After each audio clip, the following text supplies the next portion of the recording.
Today we are with Jim Cavender, and Jim just got off of the stage from rehearsal. Tell us what's going to happen here tonight. I'm not entirely sure. It's StartleFest. We're doing a festival that involves a bunch of different bands and a sprinkling of comedy, and we're selling merchandise, and we've got things going on that are sort of extra musical, like a 3D photo booth and cook-off, and I don't know what all. It's just a little more than I can wrap my head around right now. All right, you've been in this music business a long time. What got you into it? That's a good question.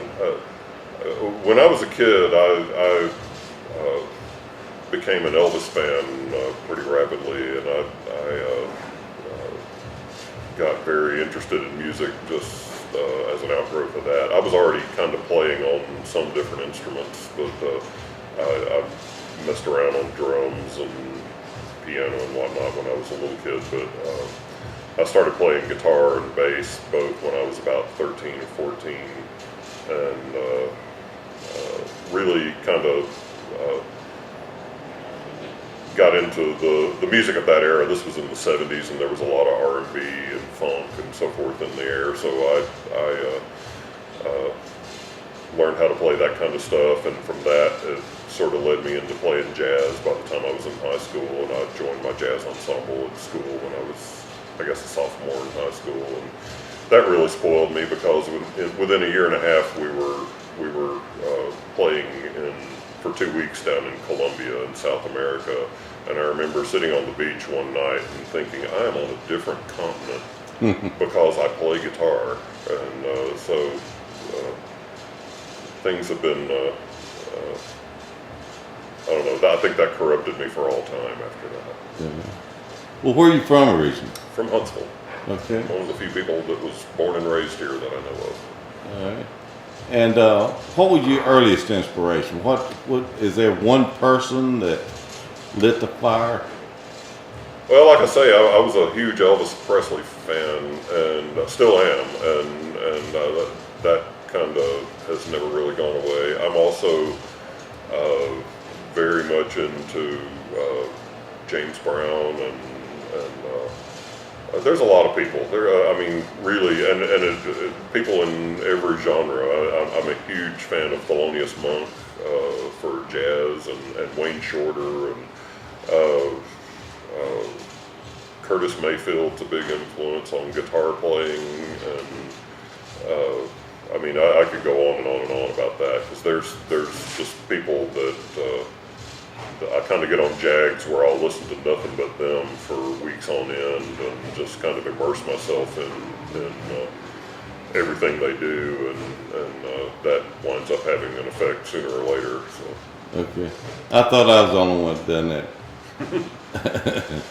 I just came off of a Little Feat jag. I was on one of those in high school, actually, and finally got to see them live at Big Spring Jam back, it would be about 18 years ago, I guess, but they were really good. Yeah, yeah. And you've got a recording coming out pretty soon. We got a bunch of recordings that are coming out in about 2 hours.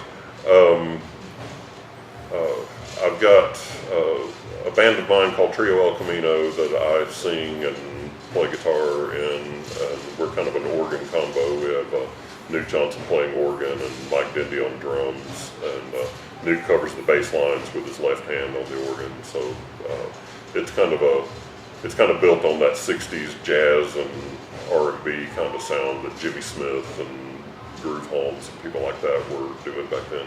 But we kind of expand that to include a lot of rock and roll and just different things. Rolling Jazz Review has our 5th CD coming out. That RJR is a group that we do all instrumentals, mostly original, and it's kind of a sort of an exploratory, music for musicians kind of group. We have a lot of fun though. We've been doing it for about 6 or 7 years now, I guess, different lineups, but this will be the first recording to come out with this current lineup, where we've got Nick Walker on bass, Jeff Woods on percussion, Aaron Cox on drums, and Newt again on keyboards, and I'm playing guitar. And then Please Please, the band that was just rehearsing, we've got an album coming out called I Dream of Johnny. That's a long story. That's sort of a comedy / music band that does all requests. People send in requests, and we work up arrangements and then spring them on them in concert. And so that's where a lot of those songs are coming from. And then let's see, what else is coming out? Don Osborne Band, which I don't play in, but I produced the album that is coming out by them tonight, and that's a band that involves Newt on keyboards, Andrew Sharp on bass, and Aaron Cox again on drums, and Don Osborne singing lead, and they're just really, really good. I think when people hear it, they're going to wonder why they haven't, gone nationwide yet. It's just really good stuff. It's original, and it's the kind of stuff that kind of plants itself in your brain as soon as you hear it, and you'll go around singing it to yourself for days thereafter. They're really, really good. And then we've got a single coming out by Ivy Joe Milan. Ivy Joe's kind of a local hero around here. He's been playing live music since the mid-1960s. He led the first integrated rock and roll band in Huntsville back then called Ivy Joe and the Snowballs, and it's kind of hard to believe that he doesn't have more recordings over the course of his career, but I think he's done a recording of his percussion playing, but I don't know if he's actually released anything as a singer before, but we're correcting that. We've got a single out by him tonight. We're actually working on an entire CD, but we're not done with it yet. So, yeah, there's a lot of music coming out tonight. That's why we're doing this festival. It's sort of a rollout for a lot of different projects going on. I remember you as in the Snake Doctors. Do they still perform? We still perform. I played with them last weekend. Hugh Messenger had a party at his house to celebrate 20 years of he and Charlie playing together, and they started the Snake Doctors in '93, and I joined in '95, and we still play. Me and Pat McCool kind of alternate on bass, depending on who's available, but yeah, we still play a lot. We'll probably be playing, I would guess, like at Montesano Pool and the Coffee Clutch and all of our usual places over the course of the summer, I'm sure. Okay. Can you remember your first band? It didn't have a name. I played drums in it, and there were 2 guitar players, and we didn't have a bass player. And we were actually supposed to be backing up this kid who was supposed to sing, and he wound up bailing on it before we ever did anything. And so the 3 of us kept getting together to jam over the course of the summer, and sadly I don't even remember those guys' names. It's been that long ago. But yeah, I remember one of the first songs we worked up was Poke Salad Annie, which I think I've played in every band that I've ever been in since then. That song's followed me around my entire life. Okay. Your first paying gig, you remember that? It was a church gig when I was in high school, and I guess I was like a freshman or so in high school. And again, I was playing drums for some church musical, and I think I got $75 for the whole thing. I think it wound up being about 2.5 weeks of work, and I got $75.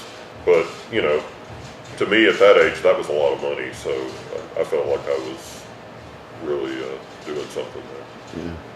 Give us a rundown, just a quick rundown of the bands that you've played in over time, the ones you remember off the top of your head. Oh, you're making this hard. Let's see.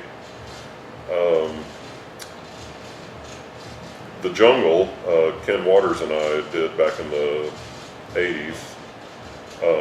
that had a lot of sort of lineups without names that sort of led into a permanent group by the mid 80s. But Ken and Harry and I have been playing together since high school, and then Ken and I wound up writing a lot of tunes together. So the Jungle was sort of an outgrowth of that, where we started a band to do our originals. Let's see, I was in a band with Greg Chambers and J.D. Blair called Network in the late 80s. What else? There was a band called Then Again that Dave Anderson, Anthony and Andrew Sharp, and Mark Smith and I did back in the early 90s. Mark and I and Andrew Sharp were the original lineup of Toy Shop, and that was back in '94, I guess. That was some good stuff. Yeah, in Texas, I was in a band called Swine Cadillac that played a lot of biker gigs. I lived up in northern Illinois for about 9 months back in the early 90s, and I was in a band called Shooter that also did a lot of biker gigs up there. And so those were kind of eye-opening, especially the ones up north. Biker gigs can get interesting, let's say. And then Mike Dindy and I, with Rick Taylor, had a band called Roadside Pharaohs during the latter half of the 90s. And then, of course, I've been in the Snake Doctors since '95, and there's just, let's see, Trio El Camino has been going for about 7 years now, and Rolling Jazz Review for about 7 years now. Please Please has been going on for about 2 or 3 years, I guess. I've been in Lost Troubadours from the Ford Galaxy with Rick Taylor and Mike Dindy and Chuck White. We've been doing that for about 12 years now. That's sort of a honky-tonk country band. That's a lot of fun. I'm sure there have been more, but I'm blanking right now. My apologies to anybody I'm leaving out. But where do you see the future for Jim Cavender? That remains to. I need to get through tonight, and then I'll know. No, I'm actually hoping to get into production. I really like recording, and I love working on music in the studio. It's to me, that's just a lot of fun. It's very satisfying to have an end product after you've done all this work. When you play live, it's great, but it's kind of like if people weren't there, there's nothing really to, you could describe it to them, but they weren't there, so they'll never exactly know what it sounded like. But with a recording, you can just hand it to them and say, yeah, this is what we sound like. And to me, that's just a lot of fun to actually have a finished product in your hand after you've been working on a project for a while. One last question. For those young musicians just getting a start out there, overall, what advice would you give? Run away. I guess I'm not sure. I'm kind of astonished at the number of people that I've run into that play music, but they don't actually seem to listen to it very much. Like that, if you ask them if they've heard such and such, or if they keep up with current bands that are making waves, they don't know what you're talking about. And to me, that's a lot of the fun of it, is just that there's always stuff happening that you kind of have to stay aware of. And I guess some people find that overwhelming, but I really find that fun. That it just keeps it from being boring. And so I really enjoy checking out new bands and just seeing what's kind of bubbling underground, that might be about to go large in a few years or whatever. It's kind of challenging to to stay on top of stuff like that. But I think more musicians would do well to just keep their ear to the ground and keep listening and not get jaded and not get bored with it. But we don't need bored people playing music.